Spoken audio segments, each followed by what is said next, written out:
Alô, bom dia, seja bem-vindo a mais um encontro nosso nas manhãs de domingo.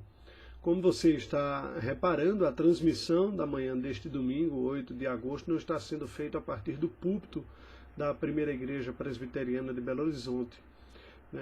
Nesse final de semana, nós acabamos ficando acometidos por uma gripe um pouco forte aqui, e conversando com o reverendo Edson, o pastor da igreja, achamos por bem ser mais seguro para a proteção de todos, seguirmos as regras protocolares que estão guiando a nossa vida nesses dias de pandemia, e assim eu estou fazendo a transmissão do escritório da minha própria casa. Na verdade, voltando àquela época, como foi todo o ano passado, desde o período da pandemia. Então hoje a transmissão será feita daqui, mas nós vamos dar continuidade às aulas que reiniciamos no domingo passado, da classe de apologética, a classe dirigida pelos pastores. Como eu falei, pela graça do Senhor, espero estar junto com vocês ao longo deste mês de agosto, retomando o tema que foi a nossa última aula, que é o tema do Evangelho. Nós vamos considerar aspectos do Evangelho sobre a nossa fé. Bem, se nós queremos defender a fé, nós temos que entendê-la bem. O que significa esta palavra Evangelho? Que conceito está ligado a ela? Quais as ideias que são centrais? O que precisa ser compreendido? Quais as implicações, os seus frutos? De que maneira ela afeta a nossa vida como um todo e a nossa comunicação. São perguntas como essa que nós estaremos buscando responder, que nós buscaremos responder ao longo desse mês de agosto. Hoje, mais precisamente, eu pretendo fazer um recorte de uma delimitação do conceito bíblico-teológico de evangelho. Você saberia dizer? Bem, uma das questões envolvidas é quando um termo se torna muito comum, ele corre o risco de ser esvaziado do seu sentido original por cair nessa graça comum, nesse conhecimento comum de todos, acaba sendo tomado por tantas outras ideias. E isso, infelizmente, ocorreu com o conceito do Evangelho também. Então, fique junto, será um prazer estarmos juntos ao longo desta hora de aula de escola dominical e vamos buscar a graça do Senhor e a sua orientação para refletir sobre este tema essencial à vida cristã, que é o Evangelho. Oremos ao Senhor nesse instante, buscando a sua graça. Ó Deus bendito, nós louvamos o teu nome, te agradecemos por mais um dia do Senhor, que temos a oportunidade de estudarmos a tua palavra. Pedimos, ó Deus, a tua graça e a tua assistência sobre todos nós. Peço, ó Deus, o teu favor sobre mim, minha família, nossa saúde. E pedimos também, Senhor Deus, a tua graça e assistência aos demais, por aqueles que estão sofrendo lutas mais intensas e maiores. Pedimos, ó Deus, a tua compaixão, a tua misericórdia sobre o teu povo espalhado pelo mundo, que neste dia te louva e te adora. Rogamos neste instante a iluminação do teu Santo Espírito sobre nós. Fala-nos ao coração pela tua palavra, mediante a ação do teu Espírito, em nome de Jesus, trazendo a luz da verdade que foi inspirada por ele no texto bíblico, produzindo o texto bíblico que recebemos. Nós te louvamos, Senhor Deus, e dizemos ao Senhor que em tudo dependemos de tua graça. Oramos em nome de Jesus. Amém. Eu gostaria, de início desta própria aula, começar lendo 2 versículos bíblicos que vão falar sobre uma ideia central do próprio Evangelho, para nós entendermos, biblicamente falando. Em Lucas, capítulo 2, versículos 10 e 11, aquela aparição gloriosa dos anjos por ocasião do nascimento de Jesus, nós lemos o seguinte, Lucas 2, versículos 10 e 11. O anjo, porém, lhes disse, não temais, eis aqui vos trago boa nova de grande alegria, que o será para todo o povo. É que hoje vos nasceu, na cidade de Davi, o Salvador, que é Cristo o Senhor. Isso é o Evangelho. A palavra Evangelho, na língua grega, significa literalmente uma boa notícia. E a boa notícia é literalmente anunciada assim pelo anjo. Diz, eis que vos trago uma boa notícia, de grande alegria, excelente. E qual é? Não apenas para os pastores, mas para todo o povo. É o cumprimento da esperança messiânica, daquela promessa anunciada desde o jardim, de que viria da mulher um descendente que esmagaria a cabeça da serpente. E ele veio, Jesus. O texto claramente diz, hoje nos nasceu, vos nasceu, ou seja, para vocês, na cidade de Davi, Belém, o Salvador, que é Cristo, o Messias, o ungido, o Senhor, diz o texto bíblico. Isso é boa nova.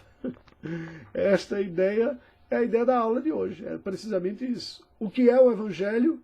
O Evangelho é o anúncio de que temos um Salvador. Deus nos deu um Salvador, seu próprio Filho encarnado, tornado homem, para em nosso lugar cumprir a lei, garantindo os benefícios de sua obediência, recebendo os malefícios do castigo das nossas culpas. É isso, a gente poderia até, concluindo, encerrar. Mas quais as implicações disso? O que isso significa? Nós vamos, então, procurar fazer as distinções claras e precisas, buscando definir esse termo e as ideias que estão relacionadas. E por isso eu leio, em complementação inicial, na abertura do Novo Testamento, no capítulo 1, segundo Mateus, versículo 21, a palavra de um anjo também, né? Anjo mensageiro, angelos, na língua grega, que foram os primeiros porta-vozes do Evangelho enquanto fato histórico, que é a recepção do Filho de Deus encarnado. Ela dará à luz um filho, Mateus 1, 21. E lhe porás o nome de Jesus, porque ele salvará o seu povo dos pecados deles. Meu querido, minha querida, preste atenção. Já de cara a gente consegue perceber o seguinte: Evangelho diz respeito àquilo que Deus fez e faz para redimir pecadores. Não diz respeito à ação dos pecadores, não diz respeito à ação humana, diz respeito à ação divina. O que significa, portanto, Evangelho? O Evangelho é uma mensagem, é um anúncio de que nós fomos resgatados de um perigo iminente. Nós falamos da palavra salvação, que está diretamente ligada ao Evangelho. A salvação, todos temos uma compreensão geral da palavra, até laica, até, de que a salvação implica o livramento de um estado medonho, de risco, de morte, de perigo. O Evangelho é a maior salvação de todas, que é o livramento do maior risco de todos, que é a danação ou a condenação eterna, a perdição para sempre. A boa notícia, o Evangelho, é que em Cristo Jesus há salvação para pecadores. Portanto, o primeiro ponto que nós precisamos destacar, e eu me baseei na última aula que dei, e nessas próximas que nós teremos ao longo do mês de agosto, e possivelmente outras depois, subsequentes, não em setembro, nós devemos ter um recesso comigo, os outros pastores vão conduzir as aulas em setembro, mas retomando depois, me basearei na obra A Igreja Centrada, de Timothy Keller, ou Tim Keller, como é conhecido, né? Centrada no Evangelho. Primeiro ponto que ele destaca é o seguinte: o Evangelho é uma boa notícia, não um bom conselho. Uma forma muito boa de dizer. O que é que ele está dizendo? O Evangelho é o anúncio de uma notícia boa, de uma notícia de salvação. O Evangelho não é aquela parte da Bíblia que estava falando do que você deve fazer. Ele coloca como bom conselho. Né? Na verdade, são ordenações. Você se lembra que nós temos comentado repetidamente nas aulas, nos nossos estudos, da distinção clássica feita por Martinho Lutero, de que todo o resumo, toda mensagem bíblica pode ser resumida entre lei e evangelho.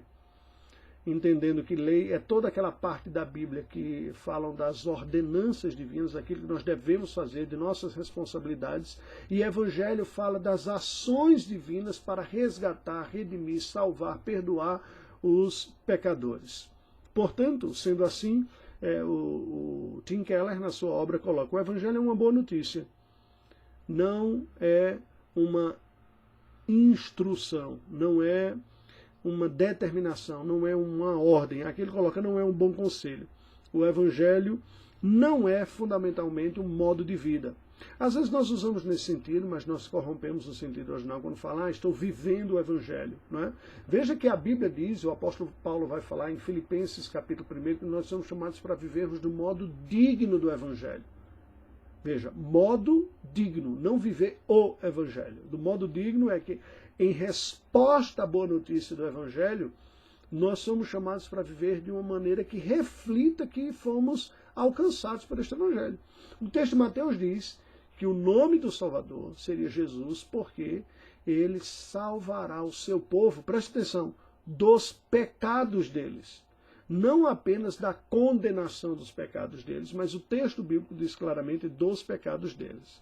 É claro que isso é uma boa notícia. Nós temos um Salvador capaz, poderoso e eficaz, suficiente para nos salvar da condenação dos pecados e para nos salvar do próprio poder dos pecados em nossa vida. Isso tem implicação? Certamente. Isso tem implicação no estilo de vida, nas decisões que nós tomamos? Certamente. Mas Evangelho não é aquilo que Deus ordena aos homens fazer.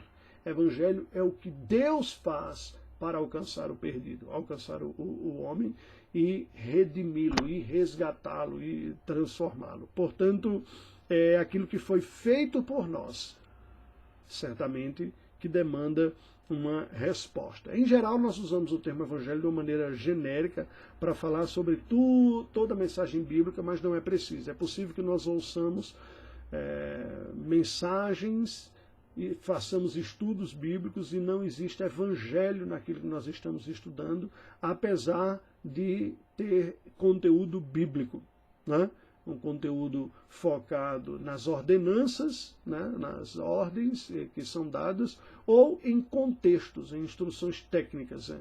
Eu particularmente gosto de acrescentar uma terceira perninha, né? Lutero falava de lei e evangelho, e eu diria contexto também, que são aquelas informações técnicas de data, de época, de costumes, que propriamente não estão apresentando nem uma ordem, nem o anúncio de uma coisa boa. Bem, o Evangelho é uma boa notícia. E como sendo uma boa notícia, faz todo sentido a ordem do nosso Senhor Jesus Cristo de que nós devemos anunciá-la, proclamá-la. Porque é pela audição e fé nesta boa notícia que os resultados desta boa notícia alcançam aqueles que nela creem. Por isso que a Bíblia vai dizer em Romanos capítulo 10, versículos 9 e 10 sobre isso. Né? Aliás, todo o capítulo 10 vai falar da importância do anúncio do Evangelho. Mas veja o que nos diz, capítulo 10, versículos 9 e 10. Se com a tua boca confessares Jesus como Senhor, e em teu coração creres que Deus o ressuscitou dentre os mortos, serás salvo. Porque com o coração se crê para a justiça e com a boca se confessa a respeito da salvação. Qual é a boa notícia? Que nós temos um Salvador. E aquele que nele crê não perecerá, mas terá a vida eterna. E Paulo continua, a partir do verso 11, porque a Escritura diz: todo aquele que nele crê não será confundido, pois não há distinção entre judeu e grego, uma vez que o mesmo é o Senhor de todos, rico para com todos os que invocam, porque todo aquele que invocar o nome do Senhor será salvo. Aí vem a primeira implicação para a gente pensar aqui. Se o Evangelho é uma boa notícia, nós devemos proclamar. E mais do que isso, o Evangelho é a boa notícia através da qual os resultados desta boa notícia são experimentados por aqueles que nele creem. Então é ainda mais imperativo que nós proclamemos. Como, porém, invocarão aquele em quem não creram? E como crerão naquele de quem nada ouviram? E como ouvirão se não há quem pregue? E como pregarão se não forem enviados? Como está escrito, quão formosos são os pés dos que anunciam as boas novas, é o que é dito aqui, ou coisas boas, né? Que coisas boas são essas? As boas novas. É uma boa notícia e, portanto, deve ser anunciado. A segunda ideia que o autor vai colocar no primeiro capítulo do livro, que ele trata que o Evangelho não corresponde a tudo, é o seguinte, é que o Evangelho é uma boa notícia que proclama que nós fomos resgatados ou salvos. Aí vem a pergunta, salvo de quê? Nós já comentamos, somos resgatados de quê?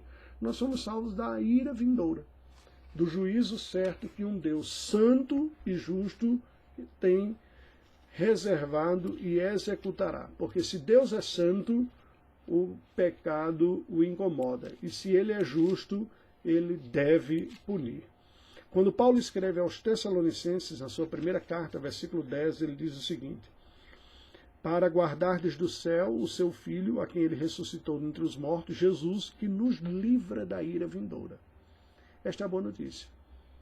Através de Jesus Cristo, da sua obra e da nossa confiança, fé nesta obra, nós somos resgatados da ira vindoura, que é o juízo de Deus sobre o pecado. Nós somos pecadores, nós transgredimos a lei e, portanto, somos merecedores e acumulamos juízo sobre nós. A boa notícia é que em Cristo Jesus nós somos libertos deste estado de condenação. É isso que nos é anunciado. Por causa do pecado, os nossos primeiros pais, todos nós estamos em pecado, nascemos em pecado. A Bíblia diz, todos pecaram e carecem da glória de Deus, assim como o pecado entrou por um homem, por um só também vem a salvação, a redenção, o perdão de pecados sobre todas as pessoas. Bem, a verdade é que desde o pecado dos nossos pais, o mal tem estado presente. A nossa relação, as nossas relações foram quebradas e afetadas. Na teologia pactual, nós percebemos que a nossa relação com Deus foi quebrada. Isaías diz que os vossos pecados fazem separação entre vós e o vosso Deus, fazendo com que ele não ouça as vossas orações. O pecado nos separou de nós mesmos também, uns dos outros, né? Daí você vê que já no jardim, o homem culpa a mulher vai ter dificuldade de aceitar a liderança masculina a partir de então, colocar a culpa na serpente do que ocorreu. Nenhum admite, tensões passaram a ocorrer. A segunda geração há um fratricídio, né? Um irmão mata o outro e veio a história da desgraça. Há uma quebra da relação do ser humano com o mundo como um todo, a relação cultural. Né? Ou o homem se torna escravo do pecado e dos prazeres, ou ele vira um ocioso, um preguiçoso, não sabe ter isso no devido lugar, amar a Deus acima de tudo. Esta foi uma situação terrível que em Cristo Jesus somente nós encontramos a redenção, a salvação e a renovação. A terceira ideia apresentada por Tim Keller no seu livro é que o Evangelho é uma boa notícia sobre o que Jesus fez para restaurar o nosso relacionamento com Deus. É não apenas, veja, está num crescente aqui, né? O Evangelho é uma boa notícia que nós somos resgatados de uma condenação, e é a boa notícia que nós somos resgatados deste estado de pecado e miséria pela obra do nosso Senhor Jesus Cristo. Não é? João vai escrever que para isso se manifestou o Filho de Deus, para destruir as obras do diabo, na sua primeira carta. Em Romanos, capítulo 5, versículo 1, nós lemos um texto bastante conhecido, que nos diz, justificados, pois, mediante a fé, temos paz com Deus por meio do nosso Senhor Jesus Cristo. Quer dizer, esta boa notícia não é que o homem agora é capaz de mudar a sua história, não é que o homem agora, o ser humano agora, consegue construir uma nova vida, não é que o homem agora, por não estar mais ignorante e saber o caminho certo, agora ele tem a solução. A boa notícia é que a nossa condição foi de perdição, de pecado, de condenação, de alienação de Deus, ela foi resolvida pela obra de Jesus Cristo. Isto é o Evangelho. É anunciar que em Cristo, não apenas no seu ato histórico, na sua execução, na sua entrega voluntária na cruz do Calvário, ele nos resgatou, mas também na aplicação disso, a sua obra em nós, a nossa união com Cristo Jesus, o poder da sua presença em nós. Quando Paulo vai descrever essa transformação, essa boa notícia, ele fala, por exemplo, em Efésios capítulo 2, a partir do versículo 4, o seguinte: mas Deus, sendo rico em misericórdia, por causa do grande amor com que nos amou, e estando nós mortos nos nossos delitos, nos deu vida juntamente com Cristo. Pela graça sois salvos. E juntamente com Ele nos ressuscitou e nos fez assentar nos lugares celestiais em Cristo Jesus, para mostrar nos séculos vindouros a suprema riqueza da sua graça em bondade para conosco em Cristo Jesus. Então preste atenção. O Evangelho é uma boa notícia de que nós somos libertos da condenação, do juízo que merecíamos pela obra de Jesus Cristo. Nós somos unidos a Ele quando cremos. Ele cumpre perfeitamente a lei em nosso lugar. Ele assume a nossa culpa e recebe a nossa condenação, e nós somos beneficiados por esta graça. Esta é a boa notícia. É a notícia que precisamente nós temos para apresentar ao mundo, mas primeiramente ao nosso próprio coração. Porque o Evangelho não se trata apenas da necessidade dos incrédulos. O Evangelho é a única mensagem que traz simultaneamente ao homem condições de real humildade e de real esperança.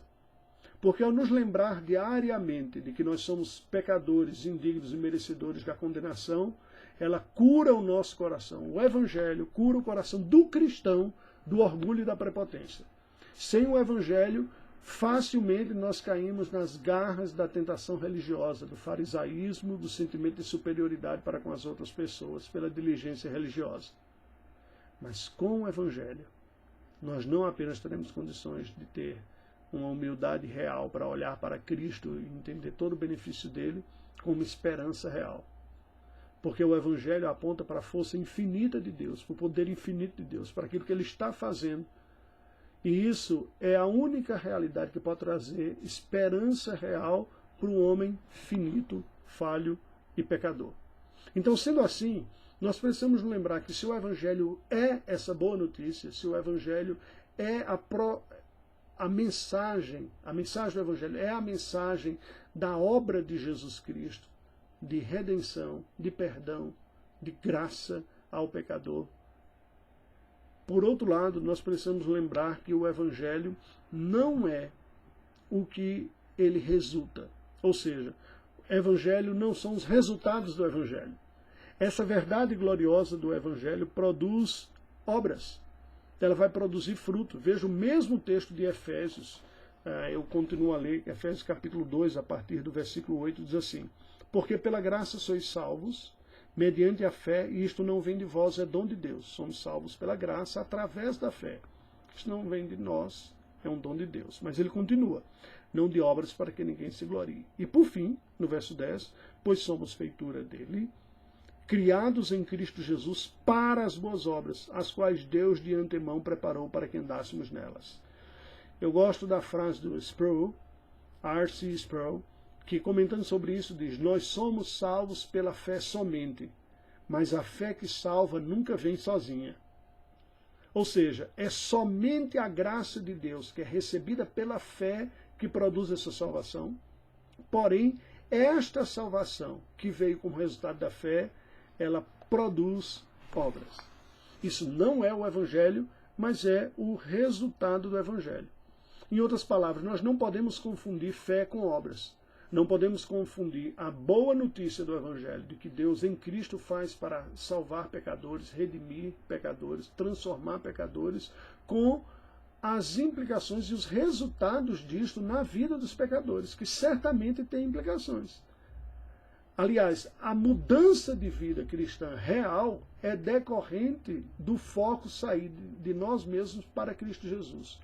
É precisamente quando nos rendemos, nos entregamos, confiamos, temos os nossos olhos postos nele, que nós nos arrependemos dos nossos pecados, que nós confiamos nele e que nós esboçamos e experimentamos uma nova vida. Tem muita gente que vai confundir o resultado com a causa. Nós não podemos confundir as consequências com a causa. O Evangelho, a boa nova do que Deus faz, fez e fará em Cristo Jesus, é a real fonte de poder e de transformação espiritual. E este Evangelho produzirá nova vida. Mas nós não podemos confundir e achar que o Evangelho é a nova vida. A nova vida é o resultado, a consequência do Evangelho. Do mesmo jeito que um homem e uma mulher, ao se amarem, como resultado natural desse amor, a vida é gerada. a criança nascida não é o amor entre o marido e sua mulher, mas é resultado desse amor. Da união, estou ilustrando, obviamente há vários tipos de concepções, mas ilustrativamente você não pode confundir o filho com a intimidade dos pais. Um é resultado do outro. Os novos céus, a nova terra estão garantidos pelo Senhor Jesus Cristo, pela obra que Ele fez na cruz de restauração consigo de todas as coisas. Porém, não são aquilo que é a proclamação da obra de Jesus. O resultado, são o resultado da obra de Cristo Jesus na cruz do Calvário que Ele está fazendo. Como filhos de Deus, nós temos uma herança assegurada. E por causa dessa herança que nos está assegurada, do futuro que nos está assegurado de vivermos para sempre com o Senhor, nós somos motivados a viver de uma maneira renovada, como quem pertence a Ele, como vive para a glória dEle, confiando na obra consumada do seu Filho Jesus Cristo. O Evangelho não é uma realidade progressiva, simplesmente, ou um meio progressivo para nós reabilitarmos o mundo, uma maneira de transformar as pessoas. Não, o Evangelho é a boa notícia do que Deus fez em Cristo. E essa notícia é que produz como resultado transformações. O Evangelho produz como resultado perdão, reconciliação, nova vida, santificação. Produz. Mas o Evangelho não é estas coisas. Estas coisas são resultados do Evangelho. Certamente o Evangelho traz solução para problemas humanos, mas a solução dos problemas humanos não são o Evangelho, são os frutos e os benefícios do Evangelho. Uma vez que o homem tem os seus relacionamentos restaurados, como consequência da obra que Jesus fez, os resultados virão e aparecerão. O que nós anunciamos é o Evangelho. Pelos atos, o Evangelho, o conteúdo do que Deus fez. E nós ilustramos esta realidade do Evangelho com a nossa vida. O Evangelho é anunciado pela pregação e o bom senso e a gratidão e a devoção a Deus nos levam a uma vida de serviço. Deve nos levar a uma vida de santificação, como uma expressão de gratidão e de coerência. Ou seja, o Evangelho deve vir acompanhado de respostas devidas e compatíveis com um coração grato, salvo, perdoado, alívio de consciência, alegria. O fruto do Espírito é resultado da nova realidade que nós experimentamos em Cristo Jesus, a própria presença do Espírito em nós, da compreensão da vida pelo olhar da fé. A comunidade cristã, ela se torna proclamadora do Evangelho, mas também se torna uma ilustração dos resultados do Evangelho. Quando nós vivemos em uma crescente renovação de vida, em santificação, em amor, em perdão, em dependência de Deus, em humildade, nós mostramos para o mundo de uma maneira clara e ilustrativa o que o Evangelho é capaz de produzir. Veja, a nova vida não é o Evangelho, mas é o resultado do poder do Evangelho. O Evangelho, portanto, nós podemos concluir, é uma boa notícia que cria uma vida de amor, uma vida de serviço, uma nova vida. Mas essa vida não é o Evangelho, é o resultado do Evangelho. E assim, o autor nos lembra que o Evangelho é, então, antes de qualquer coisa, um relato sobre a obra de Cristo a nosso favor, sua pessoa e obra. Esse é o motivo e a mensagem que Deus usa para comunicar a sua graça redentora e regeneradora. Como conversava com alguém nessa semana, no aconselhamento bíblico em um gabinete, a pessoa atentou, e comentou comigo, eu fiquei muito feliz, é bom ver as pessoas crescendo na compreensão bíblica. Ela atentou e falou o seguinte: nos evangelhos, os livros chamados evangelhos, Mateus, Marcos, Lucas e João, especialmente os sinóticos, nós lemos sobre a vida de Cristo. Porém, nas cartas, nós entendemos a explicação do que significou. Nós temos a explicação.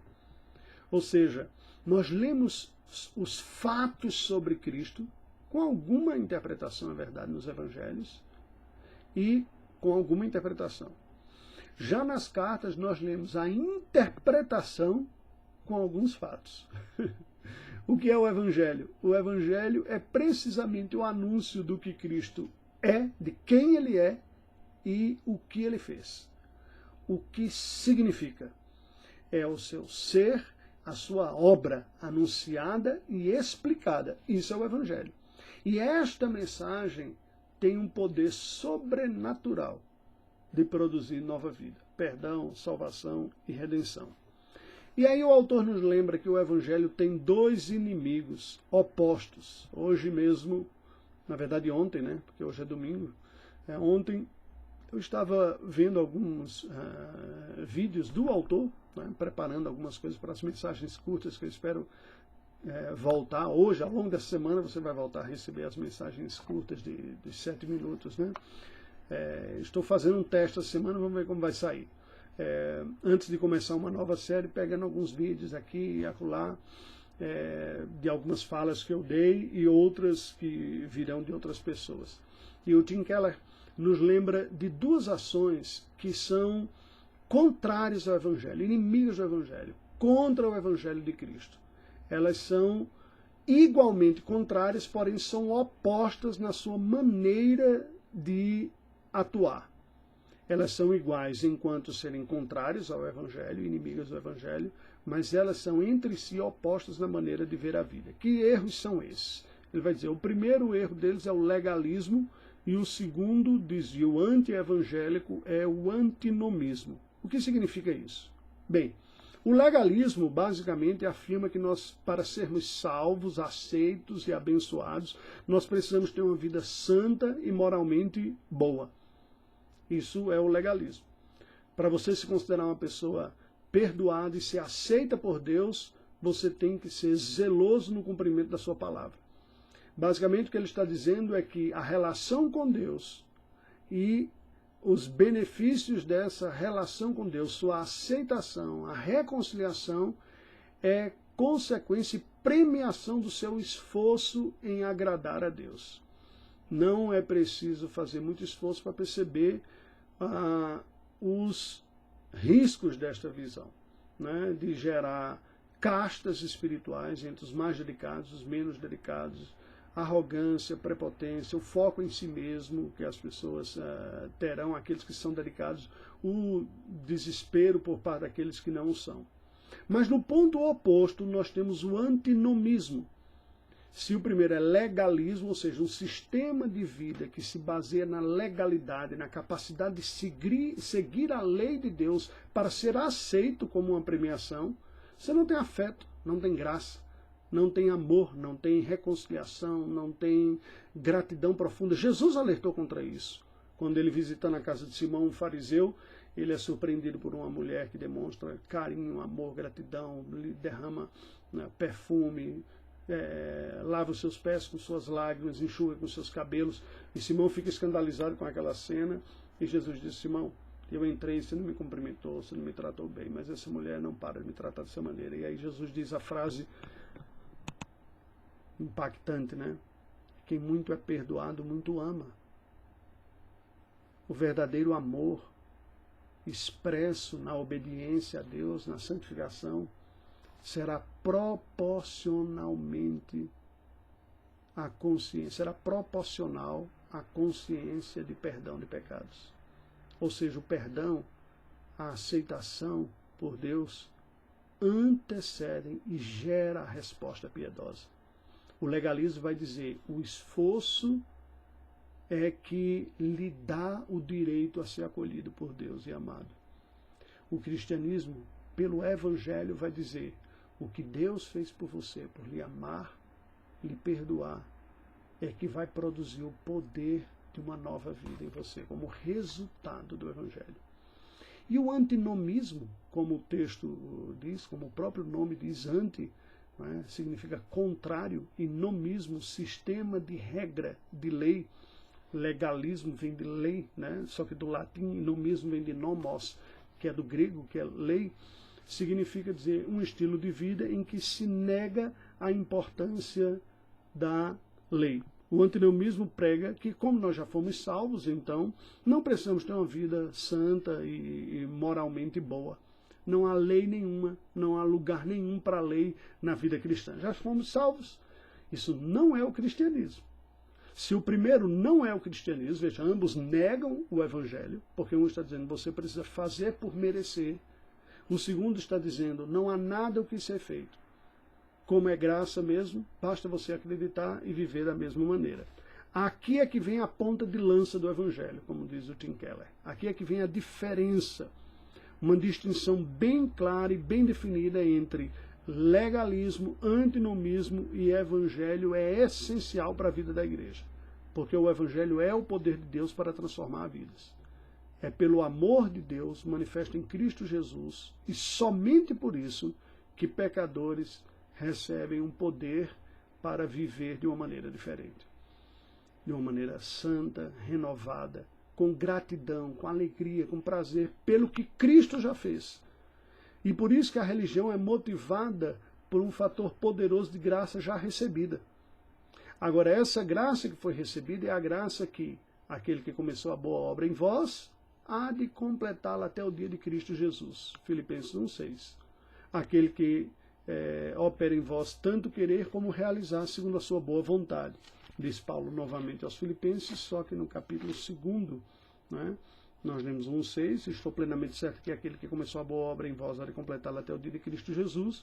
E no 2,13 nós lemos que porque Deus é quem efetua em vós tanto querer como realizar segundo a sua boa vontade. Ou seja, o cristianismo nem é o legalismo, eu faço para ser aceito e ser amado, nem é o antinomismo, porque sou aceito e sou amado, não importa o que eu faço com a minha vida, eu sou incondicionalmente aceito e amado. O Evangelho diz que o que Jesus fez me torna aceito e amado, e por ser aceito e amado, eu respondo com gratidão e com devoção. Nós pregamos isso. E é o Evangelho quem apresenta a fonte real de poder transformador. É preciso, diz o legalista, é preciso crer e viver corretamente para ser salvo. Diz o antinomista, Deus ama e aceita a todos como são. E diz o Evangelho, que Deus em Cristo salva pecadores e em Cristo transforma pecadores. É através de Jesus Cristo sempre que Ele molda o nosso coração. Portanto, preste atenção. Vocês já me ouviram falar várias vezes quando isso ficou confuso e ofuscado em minha vida. Pelo prazer, identificação que eu tenho com as Escrituras, o esforço no trabalho pastoral, eu perdi de vista esse foco no Evangelho. Eu não quero nunca mais na vida perder. Porque o Evangelho é a única causa de uma identidade profunda, redentora para a vida do ser humano. Nada mais é. Nada, presta atenção, nada mais. Não é minha identidade de gênero, não é minha identidade racial, não é minha identidade geográfica, de família, de religião, de sexo, de altura, de dinheiro, de profissão, de conhecimento bíblico. Nada disso é identidade com força suficiente para produzir em nós verdadeira piedade, glória de Deus e que nos marcará para sempre. A única realidade que tem lastro, poder, força e vitalidade para nos definir essencialmente para todo sempre é o Evangelho. É Deus em Cristo nos alcançando. É disso que precisamos nos lembrar quando as lutas vierem, as tentações, a desesperança ou o sentimento de superioridade por uma coisa ou outra. Não, o que eu tenho é em Cristo Jesus. Vocês têm me ouvido falar repetidamente, né? Versículos como que Deus é o Pai das luzes em quem não há sombra de variação alguma e de onde procede todas as coisas boas. Preciso repetir isso para mim diariamente, porque eu preciso sempre ter claro diante de mim estas coisas. As doutrinas bíblicas de Deus e do homem são pressupostos para o Evangelho, porque Deus é santo, justo e bom, e o homem foi criado à sua imagem e semelhança, porém caído no pecado, é que a única esperança para nós está fora de nós, está em Jesus Cristo. O entendimento dessa ação conjunta da Trindade, o Pai soberanamente planejando, o Filho executando na história e o Espírito aplicando em nós a obra do Filho, é que nos dá a vitalidade da vida cristã. O Novo Testamento está o tempo todo explicando essa obra de Jesus Cristo. E é isso que nós devemos fazer também, explicar e aplicar em nossa vida. Nós não devemos simplesmente pregar a Bíblia em forma geral, ou ler a Bíblia com o seu dado geral, nas histórias, nos nomes. Eu vejo algumas pessoas falando que nós precisamos conhecer mais sobre as biografias, os exemplos. Precisamos. Mas se não mantivermos o foco no Evangelho, este conhecimento pode ser um conhecimento que não produz a verdadeira piedade, como ocorreu com os religiosos. Pelo contrário, pode endurecer o coração, porque se tornará um fim em si mesmo, desviará o foco da necessidade do Salvador. Foi o que ocorreu com os religiosos dos dias de Cristo, ao ponto de Jesus fazer uma observação da contradição vivida por eles. Em João 5, 39 e 40 nós lemos: examinais as Escrituras, porque julgais ter nelas a vida eterna, e são elas mesmas que testificam de mim. Examinais as Escrituras, porque julgais ter nela a vida eterna. Perfeito, correto. Mas ele termina o versículo dizendo: são elas que testificam de mim. Qual a contradição? Apesar deles examinarem as Escrituras, por julgarem ter nela a vida eterna e estavam certos, eles não conseguiam perceber o ponto central, o testemunho de Cristo presente na Escritura. Não é apenas explicitamente a pessoa e a obra de Cristo, porque isso só vem ficar claro e explícito no Novo Testamento, mas é toda a graça redentora messiânica presente no Antigo Testamento em tipos, em sombras, em eventos, em histórias.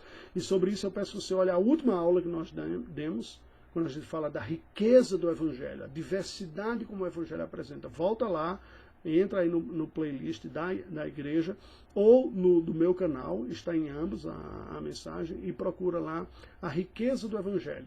Você vai ver como isso é anunciado, para não ficar repetindo aqui. Mas E aí Jesus avisa no versículo 40, contudo não quereis vir a mim para terdes vida. Foi esse o ponto, né, que eles perderam de vista, né, os judeus. Eles perderam de vista esta realidade, especialmente os religiosos dos seus dias. O Evangelho, portanto, está no coração da mensagem cristã. É claro que para nós nos achegarmos, e aí eu retomo aqui, né, o que foi o final da nossa última aula, porque o autor nos lembra de que a mensagem cristã ela tem partes. Ela tem uma parte que anuncia a nossa origem. Nós viemos de um Deus que nos criou, nós não somos fruto do acaso, nós não estamos aqui como um fruto de um acidente biológico ou cósmico, né? Porém, ela nos lembra que tudo isso foi afetado pelo pecado. Lembra também, aí volta a aula sobre cosmovisão, né? Que nós demos em janeiro. Você vai encontrar lá, veja na playlist 3, Teologia, pode procurar lá em Cosmovisão, Criação, Queda e Redenção. A visão de mundo cristão, ou seja, não tem como eu ver a realidade de uma outra maneira como cristão, a não ser de que a realidade que eu conheço é resultante da criação, não do acaso. Criação, Deus criou. Criou todas as coisas, nos criou, a sua imagem e semelhança. Por isso nós somos seres com capacidades tremendas. Porém, tudo isso foi afetado pelo pecado. Por isso que nós somos seres com capacidades de atrocidades tremendas também. De atos gloriosos pelo potencial da imagem e semelhança de Deus e de atos terríveis pelo pecado que habita em nós. Então, o segundo ato importante nós entendermos é que o pecado nos afetou a todos, todos, absolutamente. Mesmo salvos, regenerados, nós temos a influência do mal dentro de nós. E é aqui que entra o Evangelho, a boa notícia.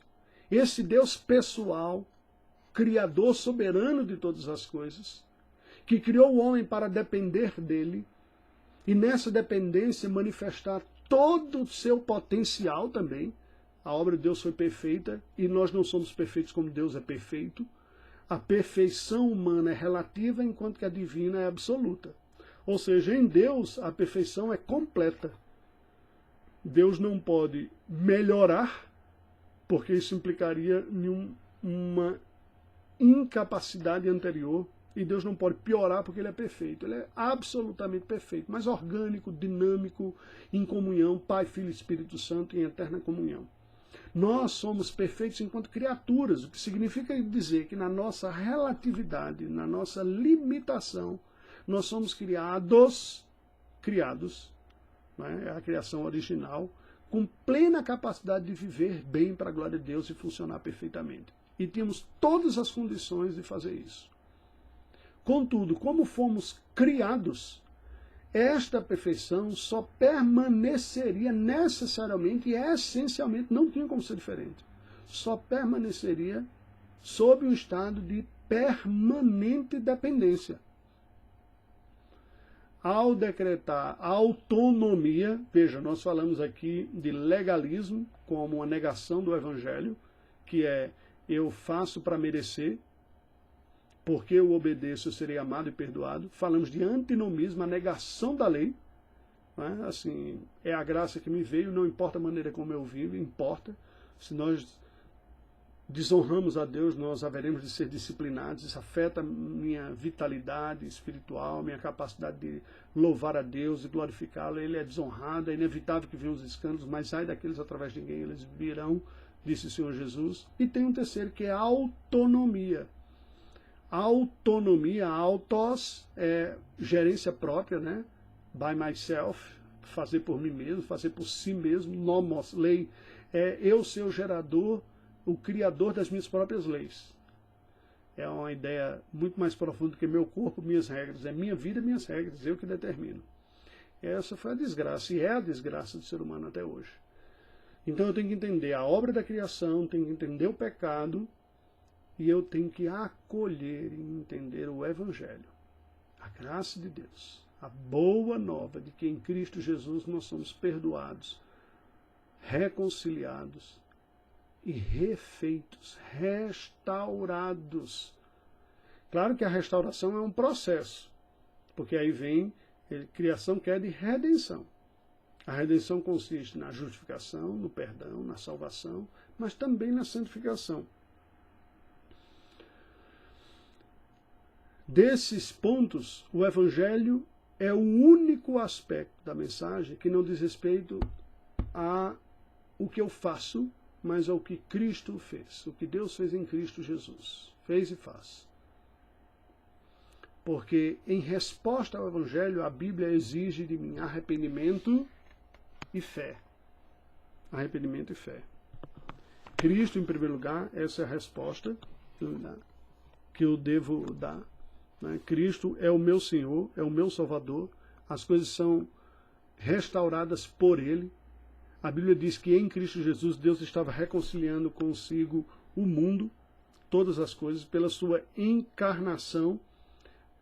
Em João capítulo 1, agora versículo 14, nós lemos essa manifestação de Deus em Cristo. O Verbo se fez carne e habitou entre nós, cheio de graça e de verdade, e vimos a sua glória, glória como do unigênito do Pai. A glória de Deus é manifesta aos homens em Cristo Jesus. Você quer ver Deus? Olhe para Cristo Jesus. E, curiosamente, você quer ver como o homem deveria ser? Olhe para Cristo Jesus, porque Ele é Deus feito homem. Portanto, o paradigma perfeito da divindade, a expressão exata do seu ser, a Bíblia diz, toda a plenitude havia nele, ele é a expressão exata do ser de Deus, em que se manifestou todas as coisas, né? E ele é também a expressão daquilo que nós deveríamos ser. A obra de Jesus Cristo é tão importante porque ele nos revela Deus. Em João 1,18 nós lemos, ninguém jamais viu a Deus, o Deus unigênito que está no seio do Pai é quem o revelou. Você lembra da conversa com Filipe, quando ele diz, Jesus mostra-nos o Pai. Ele diz, Filipe, há tanto tempo estão convosco que não me tendes conhecido. Quem vê a mim, vê o Pai. Jesus, portanto, revela Deus, mas Jesus também nos substituiu. Ele é o nosso substituto, ele assumiu o nosso lugar. Ele não apenas assumiu a nossa humanidade, mas ele assumiu a nossa humanidade para nos representar, ser o nosso representante legal. E como representante legal, pagar a dívida espiritual que nós tínhamos, para sofrer a pena da nossa culpa e para adquirir os benefícios para nós da sua obediência. Lembre-se que isso não é apenas para a salvação inicial, é sempre. Nós precisamos do Senhor Jesus sempre, porque ainda pecamos. E ao ainda pecarmos, ainda somos afetados pelo pecado. E ainda precisamos da graça. É verdade que Cristo executa na cruz a obra legal de perdão de todos os pecados, mas o pecado traz desonra a Deus. E novamente nós precisamos da renovação, não é sem dor, não é sem custo que ocorre o perdão. Nós podemos entender isso quando nós pensamos o seguinte: o perdão, para quem é recebido, é uma alegria, mas para quem concede, custa um preço. Custa o preço. O preço de não levar mais em consideração o dano que aquela pessoa fez a si, mas absorver em sua própria vida o dano. Foi isso que Deus fez e faz. No final da vida, o que conta é o que Jesus fez por nós. Mas ao longo da nossa vida também. Quando nós entendemos isso, que Jesus assumiu o nosso lugar, pagou pela nossa dívida, pagou a nossa dívida, que Ele está à direita de Deus Pai Todo-Poderoso, intercedendo por nós constantemente. Você lembra que João diz assim: filhinhos, estas coisas os escrevi a fim de que ninguém pequeis, que não pequeis. Todavia, se alguém pecar, temos advogado junto ao Pai, Jesus Cristo o justo. Os nossos pecados foram a razão de suas chagas. E a terceira ideia que está associada é que Jesus, a maneira de Jesus consertar todas as coisas é por intermédio da restauração final de tudo que deu errado no mundo. Ele vai renovar. Quando Jesus veio à terra, ele veio em humilhação, em fraqueza. Ele veio como o servo sofredor, o cordeiro a ser imolado, e pagou definitivamente. Agora nós vivemos em um mundo que está afetado pelo pecado ainda, porém um mundo em processo de redenção. Pessoas estão sendo alcançadas. A mensagem cristã, uma vez entendida e experimentada, vai renovando as coisas. E quando este projeto de Deus para a história concluir, ele virá novamente, dos céus à terra, mas como glorioso, sentado em um cavalo, né? Com a manta, lia ontem, né? Com Davi, na sua manta escrito Rei dos Reis e Senhor dos Senhores.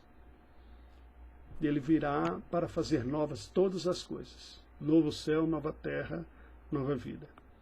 Como eu posso ser restaurado? Como eu posso receber os benefícios do Evangelho? Pela fé, pela confiança, é o que a Bíblia diz. A confiança na obra de Cristo, a rendição. O que significa ter fé, biblicamente, nós também trabalhamos esse conceito algumas vezes, significa eu conhecer o conteúdo do que Cristo fez, eu concordar com este conteúdo de que de fato ele é verdadeiro, assim ocorreu, eu acreditar, portanto, neste conteúdo, eu conheço, acredito e confio. Eu entendo, conheci, entendi, concordei e confio. Deposito minha confiança em Jesus Cristo e na sua obra. Ele é o Salvador, não somos nós. Não é a nossa capacidade de responder que nos salva, é a capacidade de Cristo salvar. E, portanto, nós confiamos nele. É nesse sentido que nós temos que entender que a Bíblia diz que se um grão, a fé nossa for do tamanho de um grão de mostarda, porque não é o conteúdo, não é o tamanho da fé, mas é o objeto da fé, é o conteúdo, para onde ela aponta. Ela pode ser pequena, frágil, mas se ela estiver depositada no lugar certo, na pessoa certa, que é em Jesus, em sua obra, ela é suficiente para mover montanhas. É este o sentido que Jesus falou. Se você tiver fé com o tamanho de um grão de mostarda, você dirá esse monte, sai daqui e vai para ali. E qual é? No contexto, nós lemos. Né? Diz, mas se assim é impossível para o homem ser salvo. Diz, pois bem, se você tiver fé em Cristo, sim, será. É a qualidade da fé, não a força. Quando nós confiamos em Cristo, nós somos chamados para descansar nele. O que salva não é o tamanho da nossa fé, mas o objeto da nossa fé. Sendo assim, a nossa vida cristã, e este é o grande desafio, gente, eu confesso para vocês, eu tenho refletido sobre isso, pensado, lido bons materiais sobre isso, e o grande desafio para a minha vida, hoje, nesses anos, tem sido relacionar o Evangelho com tudo mais. Relacionar o Evangelho com o meu ministério, ele tem que estar focado no ministério. E o que é mais difícil, eu me sinto como neófito na classe de catecúmenos, relacionar o Evangelho, a obra de Cristo, com os meus relacionamentos pessoais. o Evangelho com o meu relacionamento conjugal, meu relacionamento paternal, meu relacionamento fraternal, o meu relacionamento com os meus inimigos, com aqueles que me causam dor. Este é o desafio. E a vida cristã não vai ser exatamente isso? Esse quarto capítulo, segundo Keller, que é quando nós respondemos. Como respondemos ao Evangelho? Com arrependimento, com fé, confiança, e agora buscando em resposta ao Evangelho, aplicar o Evangelho a tudo. O Evangelho, a obra de Cristo. Proclamemos, porque Cristo é verdadeiro Salvador. E eu termino fazendo aquela citação de John Newton, autor do maravilhoso hino Amazing Grace, graça estonteante, né? Que diz que de tudo na vida eu tenho duas certezas que me bastam. A primeira é que eu sou um grande pecador. E a segunda, maior do que essa, é que Jesus é meu grande Redentor e Salvador. Quando nós temos um grande Salvador, somente um grande Salvador é capaz de salvar grandes pecadores. Vamos orar ao Senhor, foi um prazer estar com você. Espero pela graça do Senhor estar melhor no próximo domingo para voltar à transmissão a partir do púlpito da igreja. Que Deus nos abençoe neste domingo, nas celebrações dos cultos, né? Já houve um às 8, os outros próximos com a ceia do Senhor. E eu lhe convido também para estar presente no estudo de quinta-feira. Nós estamos estudando precisamente sobre como o cristianismo pode ser reformador, ou deve ser reformador da sociedade, de que maneira a nossa fé cristã contribui para a renovação desse mundo, decorrência do Evangelho. Como? Nós estudamos as bases nas quintas passadas e a partir desta semana esperamos, pela graça do Senhor, estudar sobre os efeitos disso em várias áreas do desafio. Conto com suas orações e espero você presente, presencialmente ou acompanhando pelo canal da igreja, como você está fazendo agora, ou o canal que eu estou retransmitindo, o meu também. Que Deus nos abençoe. Oremos. Deus bendito, te rendemos graças por este tempo. Te louvamos pelo Evangelho do teu Filho Jesus Cristo, a obra perfeita e maravilhosa para resgatar pecadores como nós. Ajuda-nos a nos rendermos e mantermos a nossa vida focada e centrada na mensagem da redenção de Cristo, para experimentarmos todos os benefícios e colhermos os frutos resultantes desta graça salvadora que em Cristo Jesus tu nos ofereces. Oramos em nome do teu Filho. Amém. Graças a Deus.